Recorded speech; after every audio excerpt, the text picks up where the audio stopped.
Over the past few years, a significant number of projects and reforms aiming at improving education in Peru have been launched.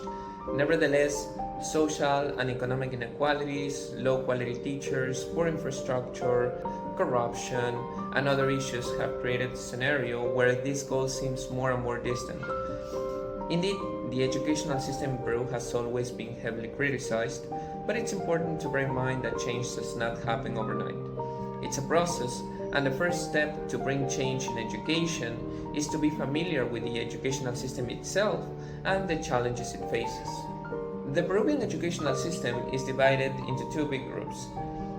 Basic education, which includes early education, primary education, and secondary education, and university and non-university higher education, which includes universities and higher education institutes. Basic education is taught in public and private schools.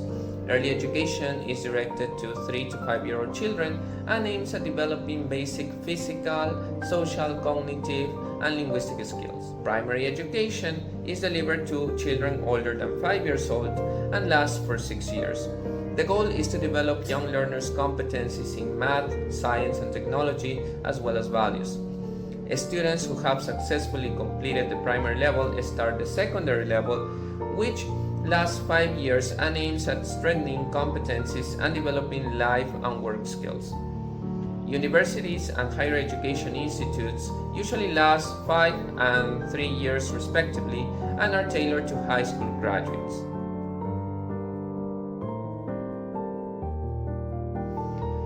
The educational system in Peru seeks to adapt to the needs of the population, guarantee quality of education, and be inclusive and accessible to all Peruvians.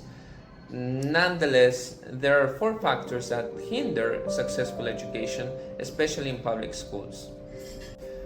Number 1. Coverage and accessibility.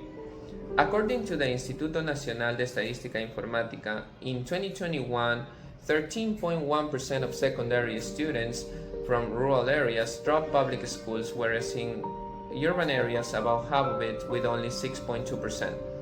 The dropout rate in rural areas is significantly higher because of an increasing poverty rate in those parts of the country. Rural students leave schools to start working and support their families. This concerning issue is reflected in the literacy rate, which has reached 12.8% in rural areas in contrast to a much lower level in cities with 3.4%. Moreover, the highlands show the highest number of people who cannot read and write with 8.1%, followed by the jungle with 6.7% and the coast with 3%. Number 2. Quality of education. According to national standardized tests assessed by the Minister of Education Mineru, Peruvian students' performance on reading comprehension and math was not satisfactory. About 60 to 65% of students haven't reached the satisfactory level and are still in process. And once again, students from rural areas represent a bigger portion of the whole. However, it's important to highlight that the percentage of students in public schools who failed the tests was significantly higher a few years ago. When assessing the quality of education, it's crucial to evaluate teachers' performance as well. Once again, it has been noted that teachers working in rural areas are less qualified. They lack training in active pedagogical strategies and the use of technological resources in class. Not to mention the vast number of corruption and sexual harassment accusations against teachers, especially in the highlands and the jungle regions of the country. Number 3. Infrastructure. According to the Educational Infrastructure Census in 2014, most schools, especially in rural areas, lack the basic conditions for their operation, such as earthquake-resistant measures, quality water services, sanitation, electricity, telecommunications, and accessibility for people with disabilities. Although some improvement has been done in the last decade, only 10,040 public schools out of 55,358 have good infrastructure, which means that 81.16% of Peruvian public schools need either a structural intervention or a total substitution. It is important to know that most of them are located in rural areas of the country. To close the infrastructural gap in education, nearly 174,600 million soles are needed, which leads us to the last issue. Number 4. Investment. Even though the Peruvian government allocates around 4,000 million soles to educational infrastructure, according to the Minister of Economy and Finance, about half of the money is not used for its purpose. It's not news that corruption is a concerning issue in Peru and has a direct impact on education.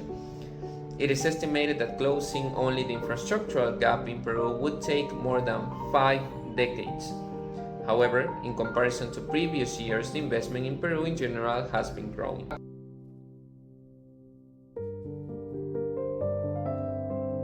A good number of private schools in our country face a different reality. Since they do not economically depend on the government, they usually have good infrastructure and qualified pedagogical staff.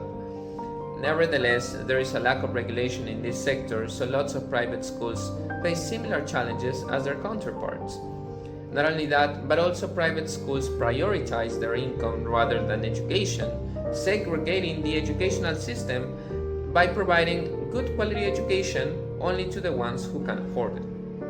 Regarding higher education, there are 98 universities in Peru, 46 of which are private, and barely 32% of high school graduates study at a university. Low academic performance and lack of economical resources prevent students from accessing higher education. In fact, only 1 out of 10 low-income students have access to a university.